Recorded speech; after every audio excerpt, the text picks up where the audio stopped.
There is an exception to this rule illustrated by the segment of code here which you're familiar with now. The rule which states pretty much that we should not return an address of a local variable of a function has no exception. But the rule which has plenty of exception is we should never return the address of something. What I'm trying to do here with this video is avoid a common misconception which makes students jump from I should not return the address of a local variable from a function to I should not return the address of anything at all. The exception, of course, is that brought to us by the availability of explicit dynamical memory allocation functions such as malloc. Okay, so we are going to use malloc here, but instead of using malloc directly inside our main, okay, which is what we did to get used to it, to get started with it, we are now going to use malloc inside a function. Okay, our tmp ptr variable, local variable to my function, is going to be assigned to whatever malloc return. Malloc is going to be used to allocate enough memory to store one integer. Okay, so we use the size of operator here to get the size of one integer variable, and we allocate that many bytes. Of course, we make sure that if tmp ptr is equal to null, okay, we make sure that we display a little error message and exit our program. Okay,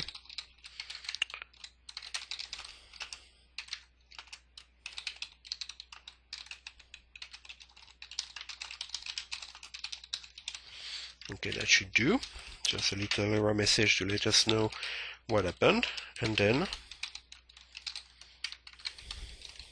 exit the program.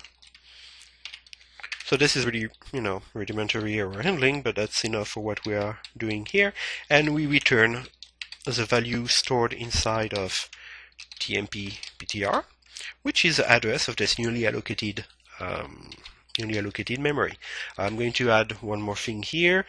Star tmp ptr dereference this pointer that I just assigned to the memory address of a newly allocated integer, and I'm going to assign a value to it just so that we can display here in the main whatever is pointed to by this pointer, and have something interesting to see on the screen. So let's get rid of, that's a lot of syntax error here. Let's get rid of all those syntax error. Let's see here. Semicolon before my if statement would be quite helpful. That was it. Let's run. Okay, so let's take a look to see what's happening exactly. Okay, ptr is a pointer on int. I rely on my function to allocate enough memory, dynamical memory, for an integer.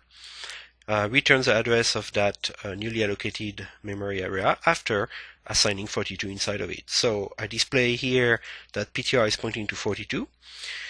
Then you remember here I've been calling another function just to overwrite what's currently inside of my program execution stack, okay, to overwrite this ghost activation record from the previous invocation of my function. So I do this, and then I display again what is pointed by ptr, and this time, unlike with the previous version of the code, of course, this time everything is working just fine.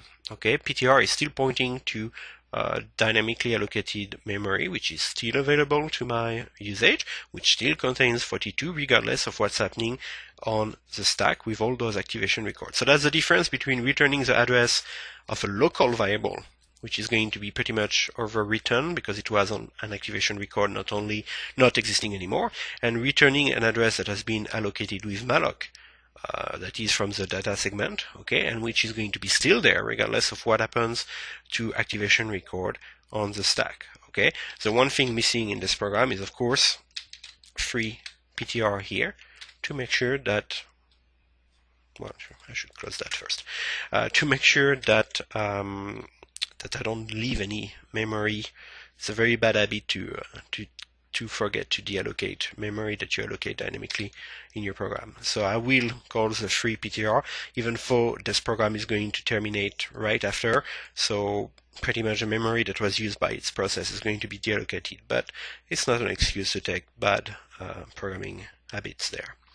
So okay, it's working right now. What we need to do, just to make sure that everything is 100% clear here, is do a little stack diagram to explain again what's happening here.